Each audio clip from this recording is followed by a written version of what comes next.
there was a fruit stand vendor who immigrated to Australia from Syria, who's also Islamic, and he approached one of the shooters, wrestled him down, and took his gun away from him. Disarmed. He was unarmed. He disarmed this dude. Hey folks, welcome back to Chatting with Mud. Today, we've got some exciting things to talk about, so stick around. Howdy y'all, Mud here. I am coming to you on this Monday morning. I'm not even sure what the date is. I guess the 15th or something like that. After a shocking weekend in the news. Starting off, there was the ambush of American soldiers in Syria. Two, I think, Ohio guardsmen were killed and an American civilian, others wounded. Then we got the word of the school shooting at Brown University in Rhode Island. And while they were still trying to sort that out, we heard about the terrorist attack on Australian Jews at Bondi Beach in Australia who were celebrating Hanukkah. And then, just to cap it all off, we find out that Rob Reiner and his bride were murdered, apparently, by their 32-year-old son.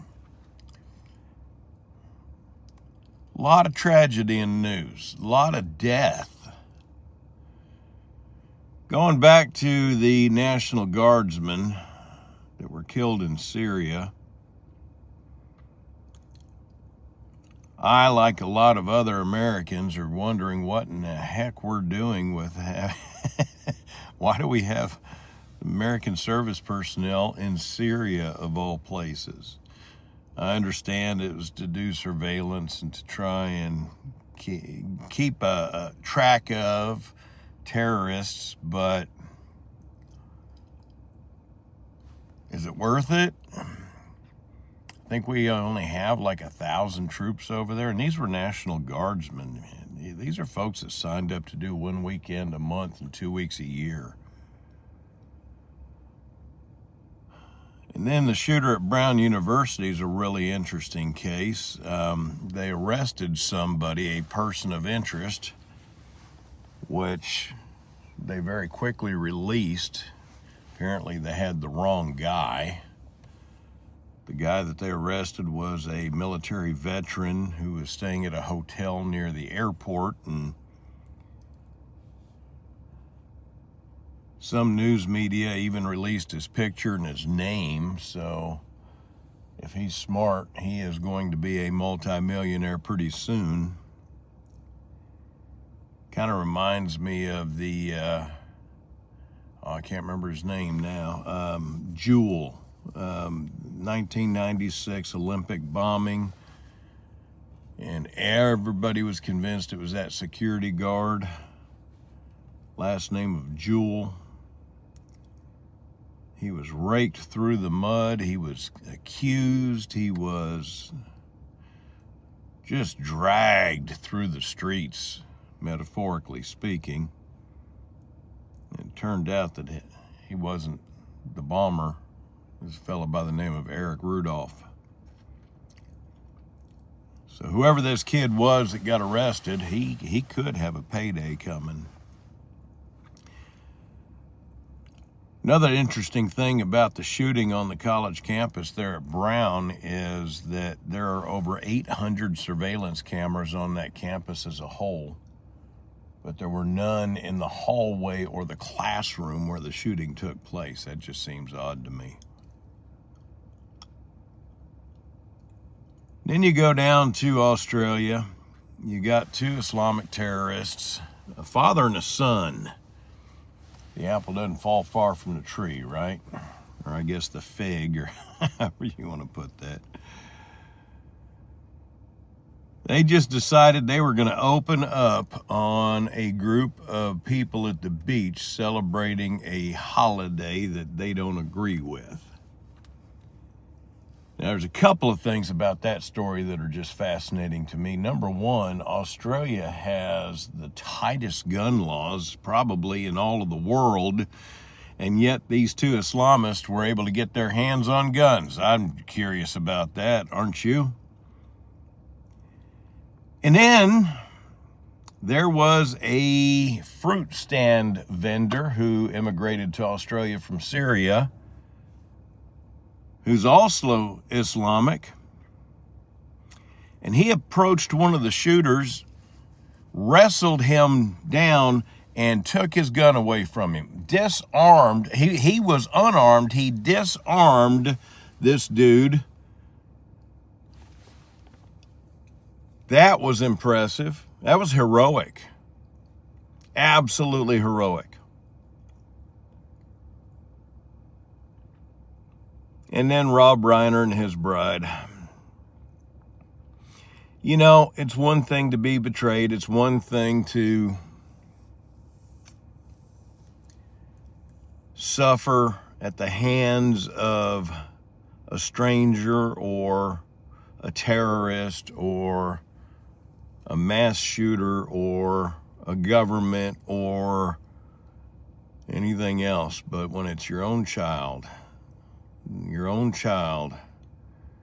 that you brought into this world stabs you and your wife to death, that's just awful. There's not a lot that Meathead and I had in common. Some of y'all will get that, some of y'all won't. That's all right, look it up. I certainly did not have much respect for him, but I do grieve for the loss of his life and his bride's. It's sad. And then also this weekend, personally, a dear friend of mine, a sweet lady from church, yesterday afternoon passed away. Cancer. Yeah, this has been a violent weekend, y'all. We're not even looking at the statistics out of Chicago or LA or New York or anywhere else. That's just the stuff that's at the top, above the fold, as they say in the news. And you know, I'm a student of Scripture. And I'll be honest with y'all, I don't see anything in Scripture that tells me it's going to start getting better anytime soon. But it's okay, because if you yourself are a student of Scripture, if you have trusted in the gospel of Christ, then you already know the end of the story. And in the end, it's not the Islamic terrorists or the school shooters. It's not the Al-Qaeda or the terrorists. And it's not the strung out 32-year-old kids that win. It's not cancer either. We win through Christ. I know this is kind of a rant. I know there's really no point to this, but it sure does feel good to get it out. So for those of y'all that watch this, thank you. I appreciate it more than you know. And as they say, if you would, I encourage you to like, comment, subscribe, share, all of that stuff that's supposedly required for the algorithm. I've got a couple of books that I've written. The links are at the top of the description. It is my prayer that God just blesses your socks off this week, and maybe, just maybe, we won't see as much bloodshed as we did over the weekend. Thank y'all.